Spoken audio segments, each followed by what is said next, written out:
Well, what did we just watch? I don't know. I genuinely think it's the worst movie I've ever seen.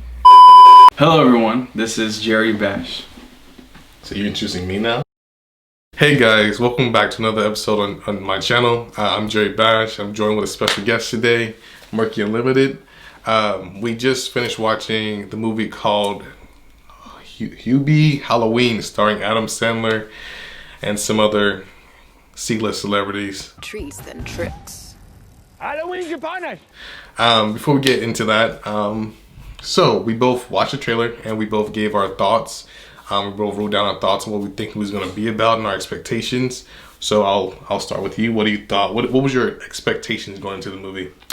All right, so going into this movie, I looked at the trailer and I pretty much concocted the whole plot of the movie, which is like an unlikely hero from a cowardice man that's hated in the town, and yeah, somehow he's gonna find love, and somehow he's gonna save the day against everyone's, like, he's supposed to be the boy who cried wolf, and then like he ends up being correct at the end. I don't know, either way, that's basically what I concocted, just like the cliches of that kind of a movie. From this movie? I also thought that, I think my exact wording was, this movie's gonna be terrible, really bad. Adam Sandler's a town weirdo who saves the town from Halloween. Was I correct? You'll find out soon. In a nutshell, that's pretty much the correct description. You have some kind of a creepy old man that lives with his mother. It just doesn't work. He's childish, and somehow some super beautiful woman is somehow feeling him. Beautiful? Okay. The movie's version of a beautiful woman, clearly out of his league, finds him very attractive. But what strikes me is that the cast is pretty much a lot of Disney Channel stars. Yes, a bunch of Disney Channel stars. We have Peyton List from Jesse. We have Bradley Stevens Perry. Don't know where he's from. I think he's from Sunny with a Chance. I could be wrong. Isn't this a kid from... I think he's a kid from Sunny with a Chance. I thought it was the other one with the baby. Good Luck Charlie. Good Luck Charlie. Yeah. That's what I was thinking. Exactly. Same page. We have... I can't pronounce that. This guy? Lance Lamb? Oh. I'll put a picture up somewhere. You have China McClain. She's supposed to be a teacher, even though she's like, I feel like she's a teenager still. She is 22 years old. Yeah, okay, well. Younger than us. Yeah. Teacher. We have some big names in this movie. And Adam Sandler is like the main character, but which is so funny. This role was, I don't know who this role was made for, but the way he was portraying the role is so, like, it's literally exaggerated to, like, it's Waterboy put in modern time. Have you seen the movie Waterboy before? No, I haven't. The premise of the movie is there's a guy who's a little slow on the head, who is a waterboy for a college football team. And then he gets told to try out for the team because he has anger management issues. He tries out for the team, he ends up being really good, and they're like, you should play for the team, but he's a little slow mentally. Imagine someone mentally slow being the town patrol for Halloween. This is the same character. Yeah. Exactly. We also, again, if you know Adam Sandler, you know he always brings in his friends. So we have Kevin James, Rob Schneider, Steve Buscemi, Kenan Thompson, Tim Meadows as well as in this movie. A lot of, again, big name actors. That's the thing. The biggest name is probably Shaquille O'Neal, who's a surprise appearance. It's pretty good. He will do anything for a check at this point. But the thing is, it's pretty much a star-studded cast, and they literally, I feel like it's just one big parody. It doesn't seem like it's supposed to be a real movie. It's like, imagine one of those Disney Channel movies with like a feel-good ending with like inappropriate jokes sprinkled in there so that it's not technically a kid's movie, but everything else screams Disney Channel. Like, to the freaking cast members, to the way they act, like yeah, you know, it felt like it was a movie that someone wrote, maybe Adam Sandler wrote years ago, and he wanted to make it when he was younger. He could probably still pull off the kind of weirdo character, and now it's just weird because he's super old. I'm gonna be real. This movie should have came out 15 or so years ago. Yeah, for sure. At least 15 years ago. For sure. And on Disney Channel. But I mean, with everything going on, it's still gonna get views. I mean, it's number 2 on Netflix right now, which is why we decided to check the movie out in the first place.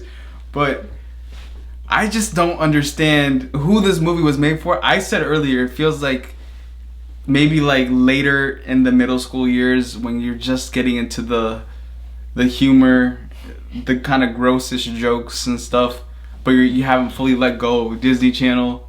So that's what it is. It's like, imagine Paul Blart Mall Cop with a worse plot, worse acting, probably a more star-studded cast, but everyone doing their worst performance possible. Yeah, so just you talk about this plot, so we'll just go ahead and hop into it. So essentially the plot of this movie is you have Hubie, is in his hometown. And so Hubie is the Halloween patrol. Goes around trying to protect the citizens, and what he does is he kind of watch out for the kids in case anything weird happens, and he's kind of just hanging out, and he's just such a weird character because he's so awkward in his delivery of all of his lines because he has some type of speech impediment. Again, if you haven't seen Waterboy, just take that character and put him in this movie. It's essentially the same weird way of talking and weird way of doing things, just he's older and these things. So basically the plot of the movie is he's going around trying to protect the town. Something weird's going on where there's a plot of people being kidnapped. Coincidentally, all the people that are being kidnapped are people that bully Hubie on a regular basis. So he's basically defending and protecting the people that did him wrong and dirty. Yeah. So he's the unlikely nerdy hero that's virtuous. Yeah. Does the right thing despite all of the that people put him through. Which is, again, fine for 13-year-old kids to. That's what I'm saying. Like, or play. I mean, I think it's a plot that was written for 13-year-olds portrayed by 40-year-olds. This is literally the first time I've seen like a PG-13 movie that is literally made for the 13-year-old audience. Yeah. And only 13. 14 is a bit too old. 12, I mean, even like a 12-year-old like would be like, oh, you know, this is great. They laugh at all the jokes. Again, I think we both hit the nail on the head. We were like, this movie. Yeah. I had a feeling. Just like the trailer made it seem bad, right? But I was trying to give it a chance until I got into the first scene of the movie. And you should immediately know. His thermos. Yeah.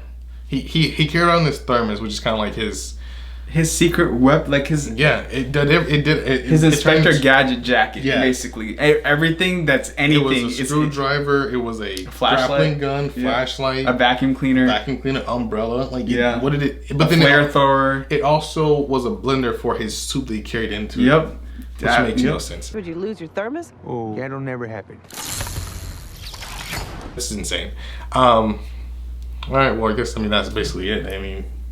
All right, so no, I would just say that depending on who you are, please don't watch it. If you're 13, give it a shot. You might like it. Okay, so then what would you say was your favorite scene in the movie? You gotta give the movie some type of high. It's still watchable-ish. Okay, there's a certain inappropriate joke. Inappropriate joke. I'm not even gonna lie. It got me off guard. I laughed a little bit. Just a little bit. But I can't say the joke because I don't want to spoil it. Then it's not going to be funny if you watch the movie. So that's true. My favorite high point would probably be the really weird scene where you finally meet Shaq and his voice is not Shaq voice. That was funny. That was pretty funny. And it's great. Worst scene in the movie. So many to choose from. There's quite a few. Is the whole movie up for grabs? That's the thing. I think the whole movie was equally bad throughout. That's the thing. It's consistent. It's almost like it's so bad that it's good, but it's not good yet. Like it has to be a little bit worse. You know what I'm saying? I feel like they were trying. Maybe the whole point of this was to be like it's so bad that it's good type movie. You know what? As a matter of fact, because we didn't look at any reviews beforehand, I'm just curious on what the Rotten Tomatoes score is. Oh, can we take odds? All right, you guess what? I think it's below 20. It's below 50. You're shitting me. Oh God, what is it? It's a 49. I've seen way better movies with a score of under 20%. I literally watch movies under 20%. Maybe they're grading it off of like a curve. Yeah, Adam like, Sandler effect. That's what I'm saying. Curve. Probably. What was the review? Like, what? Read the first review. Let me read like a little bit of a snippet of the better review, like the fresh score. More unexpectedly, more unexpected. I'm acting like you right now. More unexpectedly, it's generally bearable, a light, sweet, and nostalgic comedy that is pleasantly devoid of high stakes. Okay, there's another top critic from Detroit News. Hubie Halloween is a seasonal goodie, and it's more treat than trick. Okay, so that's gonna be another question I had for later, but we can discuss it now.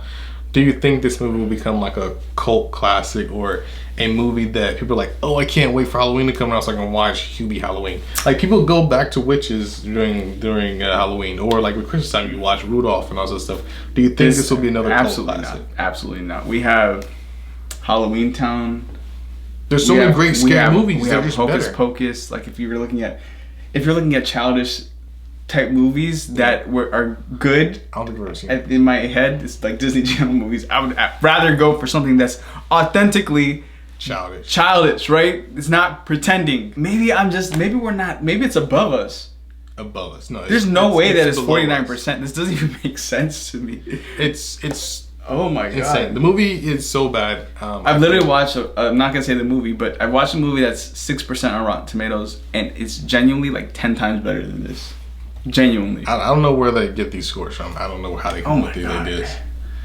But yeah, so we don't think there's going to be any type of cult following for this movie. It surprised us, the score. I genuinely think it's the worst movie I've ever seen. All right. So in recent memory. So with that, what would you give it out of 10? Like a 0.5 for the joke that I liked. Maybe a 1. 1 out of 10 for that joke that I liked. I would also give it a 1. I giggled once, so that did it for me. Yeah, I mean, that's all it really takes. All right, well, that's been it for this review. We'll see you guys later. Go check out Merky Unlimited on YouTube. I'm Jerry Bash, Merky Unlimited. See you guys later. Peace.